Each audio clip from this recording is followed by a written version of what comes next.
warning. You better take warning. Take warning. You better do good. Let your light shine bright. Let your light shine right. Respect your fellow man as you should. Take warning. You better take warning. Take warning. You better do good.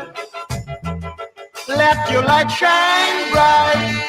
Let your light shine right. Respect your fellow man as you should. The evil that men do lives after them. The evil that men do lives after them. Quite appropriate. The evil that men do, it certainly lives after them. The evil. And we are still back with the hurricane of protests. We're dealing with that today, right here on 107.1 FM.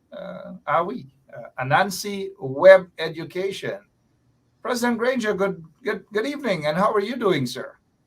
Well, good evening. I'm doing well, and I bring greetings to all your viewers and listeners in this important 60th anniversary year of the Hurricane of Protests, 1964 to 2024. And we hope to use AWI, the Anansi Web Education, to educate the new generation, the present generation, of some of the evil that occurred 60 years ago, and to encourage them to prevent the recurrence of that violence. Ghana doesn't need violence. We need development, we need education, we need empowerment, we need employment. We don't need a government that fails to protect its people. And unfortunately, some Guyanese never seem to learn the lessons. You know, we saw in the Troubles between 2000 and 2010 that some people seem to have forgotten the lessons. So it's important that on this 60th anniversary of the disturbances, this and future generations, take a vow that we must never again have the sort of violence that we had then. So I'm good, and I look forward to this program and helping to contribute to the education of the next generation. And thank you so much for that. Good evening to all of you who are now joining us. All of you all across Guyana, in the Caribbean, wherever you are, in North America, in Europe, wherever you are. Good evening and welcome to Anansi Web Education as we continue this discussion on the 60th anniversary of the PPP's. And I repeat, the PPP's deadly campaign. And for those who don't know, but yet I've noticed some of those individuals who are just talking off the top of their heads on the PPP side, they call themselves commentators. They do not, probably, they're unaware of this sort of history. The deadly campaign, the PPP's deadly campaign, they need to read up on history of terror, especially during those years where 176 persons were known to have been murdered as a result of the PPP's deadly campaign. The 1964 campaign, known as the Hurricane of Protest, eventually ended after the governor of then British Guyana declared a state of emergency. A state of emergency. Before we get into that, this was part, and we see policemen being escorted by soldiers. Before we get into our question, our first question, Mr. Granger, describe this photograph, please. Well, as they say, a photograph, a picture tells 1,000 words, is worth 1,000 words. And since 1953, British troops were stationed here right up to 1966, 13 years. And we were in and out of states of emergency. And what you see in this photograph is a member of the British Army using what was then a modern rifle, the FN 7.62. If you notice, the person on his left is He's carrying a rifle, but that is an older version of plainclothes policeman. And on the right is an officer dressed like police officers would be dressed. I know him personally. Um, and they were walking along a public road. I think it might have been East Demerara. I recognize some of the buildings and, of course, the bridges over the trench. And it just shows you the situation in 1964, that we couldn't resolve these problems among ourselves. And we had to call in the British Army repeatedly to bring the terrorism of the PPP to an end. And this picture points in the right direction. It points to what was necessary to prevent the terrorists from killing more people and from making this country ungovernable. So you could see on one side there is, you can see maybe 3 British officers or soldiers behind the 3 in front. And they're all at the ready. And one thing that has been said is that they couldn't be prosecuted in the local courts. So they were immune, so they could shoot. And if somebody was killed, the courts couldn't do anything about it. They would be tried by court-martial in their own country. So I hope we never have a scene like this again, in which foreign troops have to come to solve Guyanese problems. We can solve the problems ourselves. And we need to demonstrate the camaraderie, we need to demonstrate the national spirit to prevent the recurrence of this type of problem we had in the disturbances in 1964. All as a result, and remind folks, all as a result of the PPP's terror. PPP's terror, hurricane of protests, terrorism, murders, all manner of things orchestrated by the People's Progressive Party. This leads us now to our first question. Why was the violence fomented by the GAU, which is the Guyana Agricultural Workers Union, strike in 1964, brought to an end? Why was it brought to an end? Mr. Granger? In my view, the end was inevitable. It was a bogus strike to start with. It was a pretext, it was a front, because the real intention of the People's Progressive Party was to prevent the holding of elections in December 1964. But with every step they took, regardless of the killings, the registration continued, the election preparations, lists and so on. And the British were proceeding. They sent down their own elections commissioner, and Mr. Hooks, and he was proceeding with preparing for elections which were held on the 7th of December. So the strike came to an end. One, and I must put this front, is that the people of Guyana resisted and resented the violence that was taking place, the massacres, the killing of the Abraham family, the killing of the Hurdaya, the 53 or so Africans who were blown to bits in Hurdaya, the massacre of the Jaikaran family. There were massacres upon massacres, and people just felt fed up with the killing, with the bloodshed.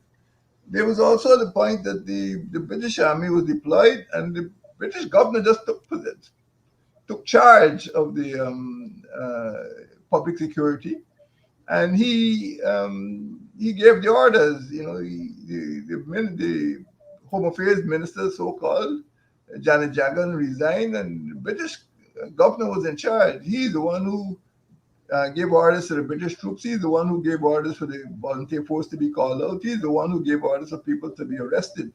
So, in fact, because the PPP failed to protect the people, the British governor, was performing the duties that our government should have performed, that is to protect our people. So the army action, then the volunteer force was called out.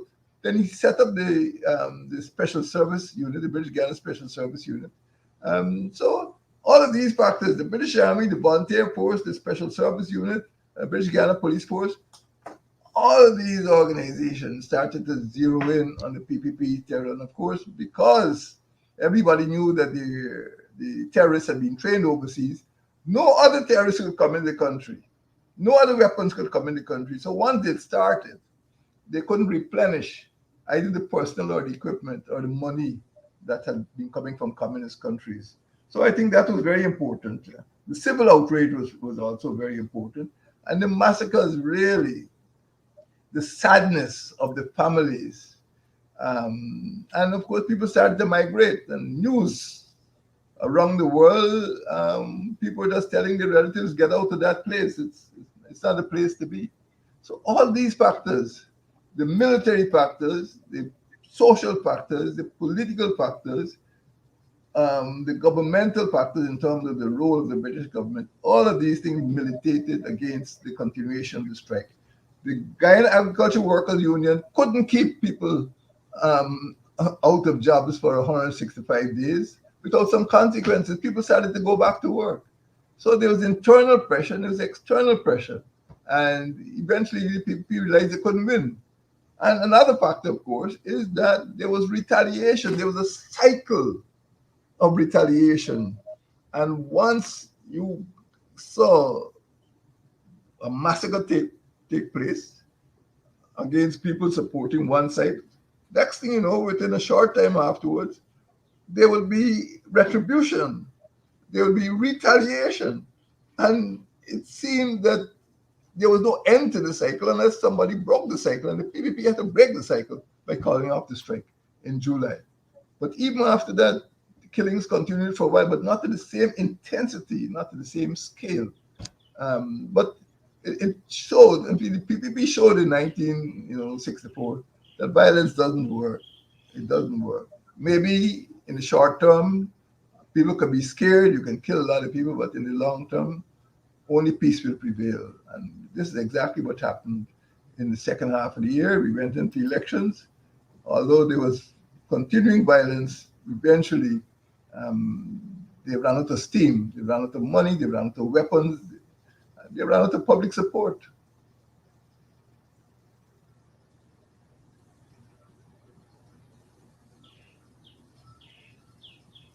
All right. Thank you so much there. Seem to have had some bit of technical issues for a couple of seconds. It has been resolved, hopefully. Um, those of you who are now joining us, good evening and welcome to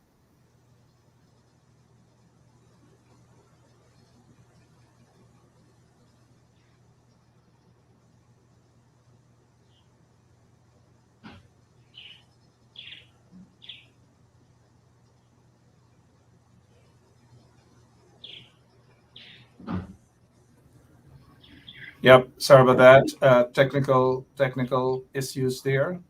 Do happen sometimes. This leads us to our next question, and I must apologize for that technical hiccup. Uh, our next question here, Mr. Granger, how did the PPP GAU violence in 1964 affect Guyana in future years, meaning now? And this is a good question. I await your response, and I know that the amount of people who are watching this program would like to hear it from you. How did the PPP GAU violence in 1964 affect Guyana in future years? My view is that the most damaging effect was what I would call secondary impact. Yes, you may say that 176 persons were killed in 1964, that so many houses were burnt and so many acres of sugarcane were destroyed by arson, so many bombs were thrown. But let us get away from the figures and let us consider what happened to the young people who were sent overseas to be trained as terrorists. And in one case, I think a member of the PYO who was sent overseas to be trained, he thought he was being trained in to become a mechanic. And when he was told that the training is in making bombs, he came back and he said so. And within a fortnight, he was dead. So there was fear, not only fear on the part of the potential victims, but fear on the part of the persons who were inflicting violence.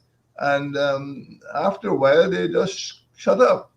But what we found is that even after the elections of 7th December 1964, arson continued, bombings continued, all against government buildings. A school was bombed.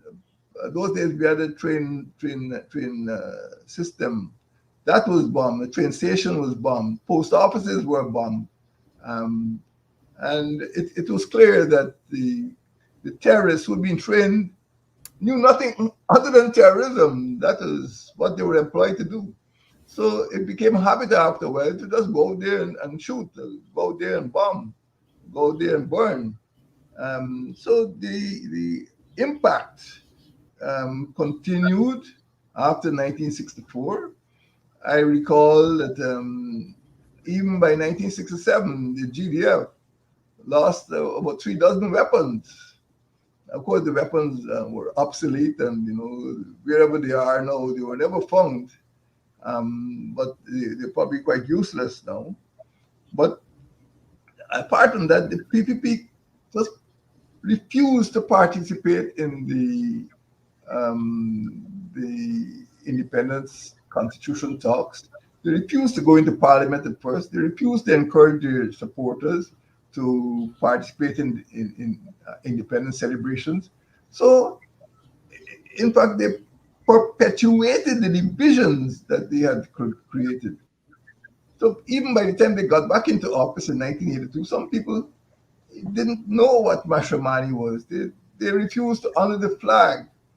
In fact, even in the 1990s, I was very astonished that a very senior member of society at that time said he has no respect for the Guyana flag because it contains black, red, and green. So I said, the height of stupidity.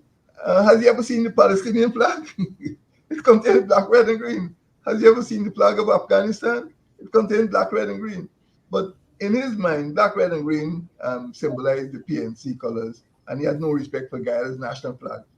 Just to show you the damage that 1964 did, that people had no respect for the national symbols, the national anthem. Those days in the cinemas in the 1960s, the program would normally start with the national anthem. People refused to stand up. People refused to recognize the flag of Guyana until after 1992. So the division cut deep, and I think that was one of the effects, or one of the lasting effects of the disturbances, that people did not see themselves as part of this. Even singing folk songs, people say, "Oh, that's a PNC song. That's not our song." And I think we sort of ended up with two countries, and the attempts to heal that division have never been sincere, and they've never been successful, because they were, in the first instance, people never thought that they were part of the same country. They seemed to belong to a different country, and as a result of that, as a result of the violence, I think there's never been a sincere effort on the part of the PPP administration to bring this about. We hear talk about one Guyana, we hear talk about corridor of unity, we hear talk of one Guyana commission. Where's the one Guyana commission? Where is the corridor of unity? I mean, what is actually being done to bring people together? You know, we hear the talk, but we don't see the action. Look at what happened in local government elections. We don't bring people together, we separate them. We don't want to share anything. We want full control. We don't want to recognize the elected members of your neighborhood, elected members of your region. We want full control. That's not unity. Unity means respect. And I think people lost respect in 1964. They were taught not to respect the other side. So I believe that is the lasting effect um, uh, of the violence. It certainly affected us up to the present time. And unfortunately, in the early 2000s, we see people trying to repeat the mistakes of 1964. treating villages with gross disrespect, treating human beings with gross disrespect. Instead of sitting down and finding out what people need and providing the things that are necessary for life, you just want to railroad it. Have my way is the only way. Your way doesn't count. Take it or leave it. And you can't treat unions like that. You can't treat the whole society like that. You can't treat villages like that. You can't treat neighborhood democratic councils like that. And that is the effect of 1964 that we're living with. All right. Takes us to our final question for this evening. Interesting, though, the second question. Interesting what the PPP did to in an attempt to destroy Guyana and not to partake in national events, independence celebrations, Mashramani or Republic anniversary, and all these different things that it's horrifying just listening and reading up on what they did back then. All right, so this takes us to a final question for tonight. What measures were taken by the PNC UF coalition, that's the People's National Congress, and the United Force coalition to restore normalcy after 1964? Normalcy after 1964, the attempt by the PPP, that is, to destroy Guyana and to divide the nation with their acts of terrorism and other nefarious actions. Again, what measures were taken by the PNC plus UF coalition to restore normalcy after 1964? Mr. Granger? There were several concrete measures.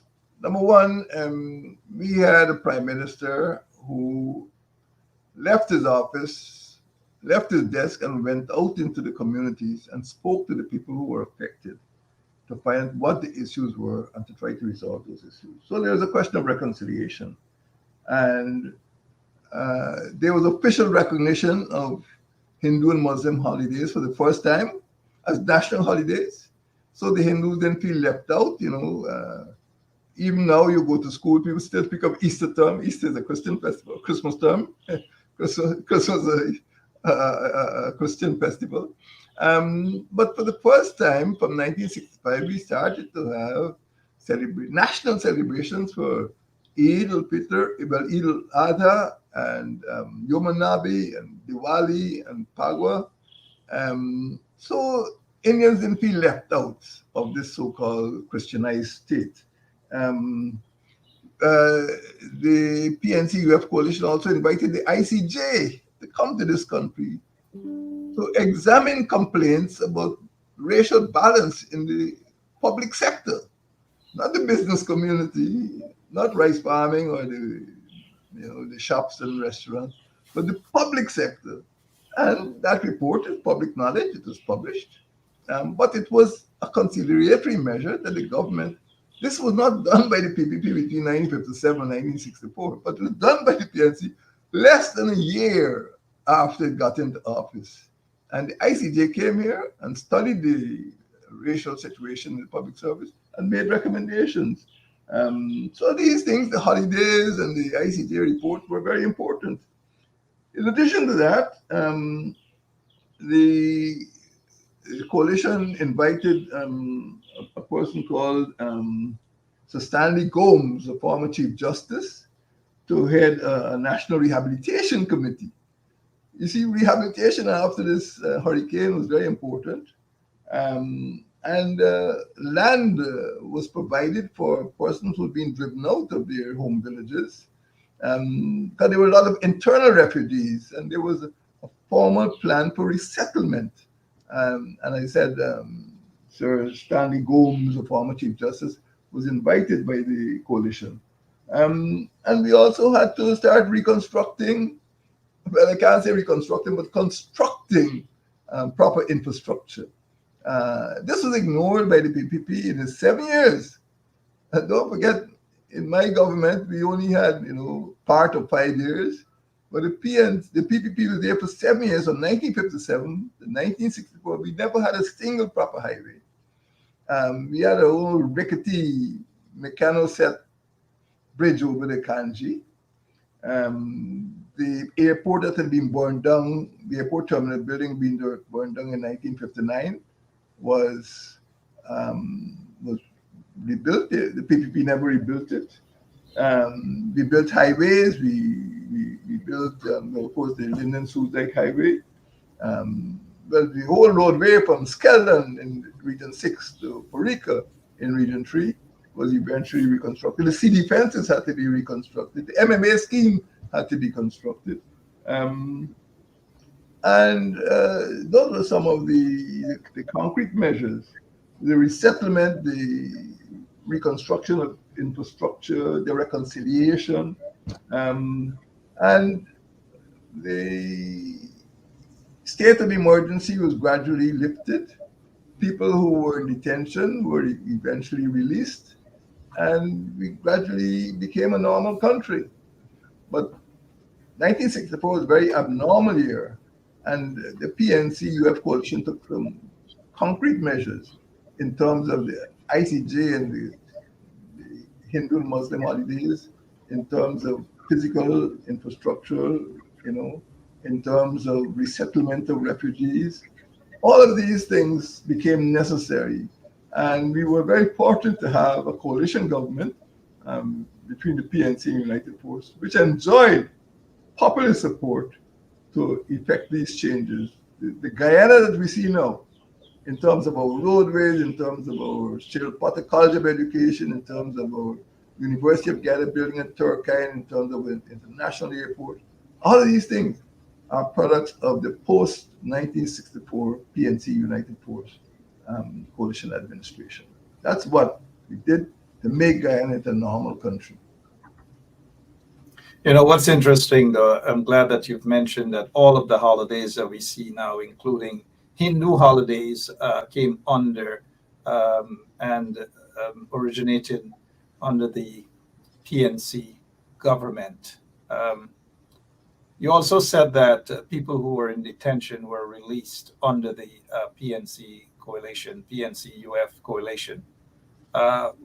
Who were those people? Not by names, but why were they? Were they basically those who were destroying the country? The PPP folks, them were actually released by PNC government. Well, what happened?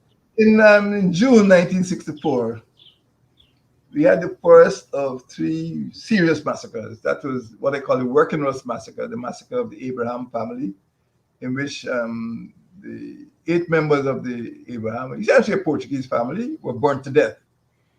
And on the next day, 24 hours later, 13th of June 1964, the police arrested 34 persons. 32 of them were members of the PPP. And they were regarded as the masterminds of the terrorist violence. And they were put in what was then called preventive detention. They weren't actually in the prison, although they were, I would call it on the campus, on the Mazuni campus. They had separate quarters, of course, under police protection. They couldn't leave. And yes, after that, the violence subsided because some of them were known to be terrorists. Some of them were known to make inflammatory or incendiary broadcasts and statements. One included the deputy premier. PPP ministers were among those arrested and detained. So, as you said, you don't want to hear names, but the names are there for all to and they were not for political acts, but for acts of violence and terrorism. That is correct. They were not for. Yeah, they were igniting or instigating terrorist acts, either by word or deed. And some of them were known to be terrorists, and they were released in phases. So the most serious offenders were kept for last, but they weren't all released at the same time. Gradually, depending on the. What was just curious? What was the reason for the PNC pardoning them, releasing them? For known, mind you, not for trumped up charges, but for known acts of terrorism and attempting to destroy the country. What was the reasoning behind pardoning those people? I can only say that that the evidence was not sufficient to convict them in court. And secondly, by that time, the PNC had established the Guyana Defense Force in 1965, a year after the disturbances. And we felt we could have looked after the national security as well as the British could. And by releasing them, they couldn't do any harm. We knew who they were. We knew what they were capable of doing. So I think the PNC, UF government at the time, felt confident that they could be released without allowing them to do further harm to the country. All right. And lots of harm they did to the country. Acts of terrorism by the PPP regime. Let's not forget about that, guys. Let us not forget about that at all. Dangerous party. And today we hear some of them pointing fingers at PNC and all manner. Folks, you've got to read up on what the PPP did back in the the 60th anniversary of the PPP's deadly campaign, where 176 persons were known to have been murdered as a result of the PPP's deadly campaign upon this nation.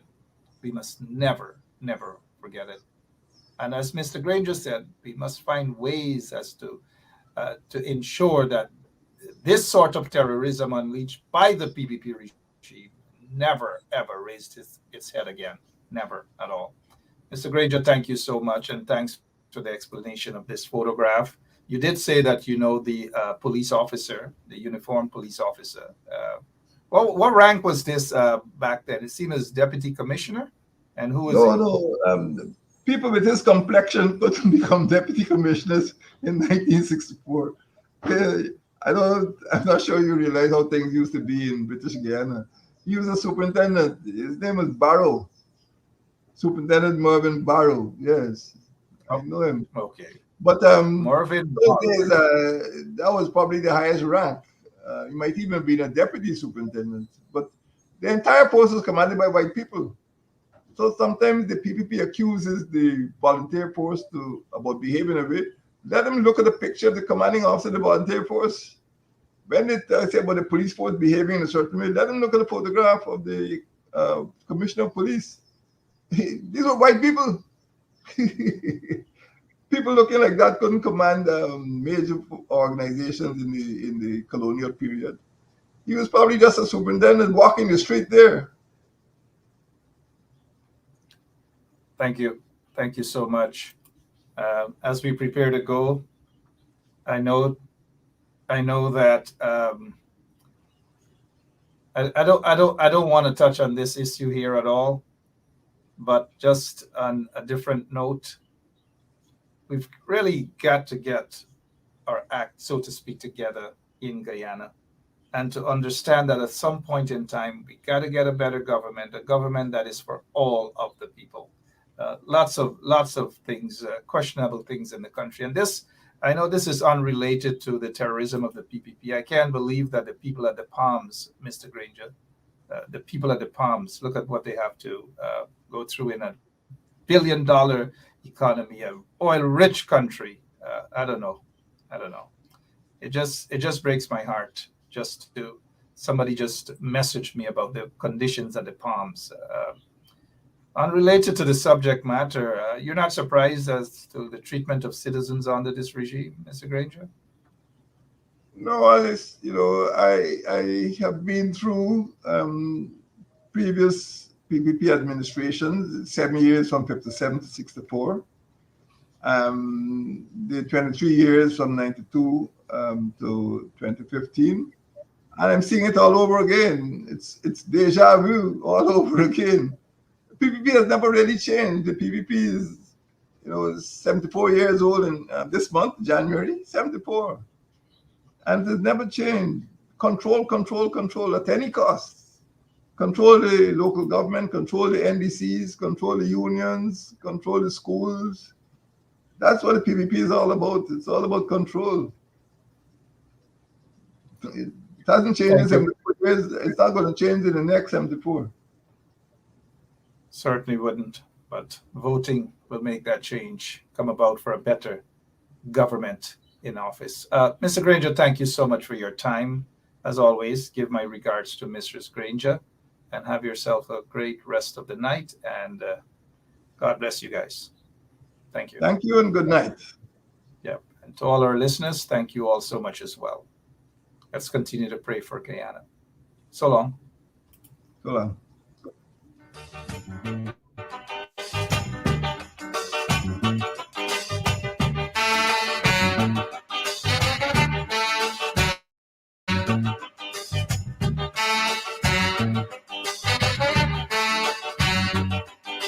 Take warning.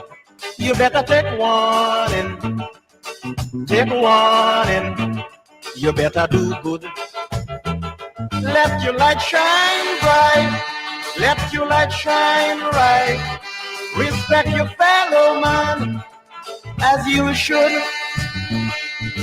Take warning. You better take warning.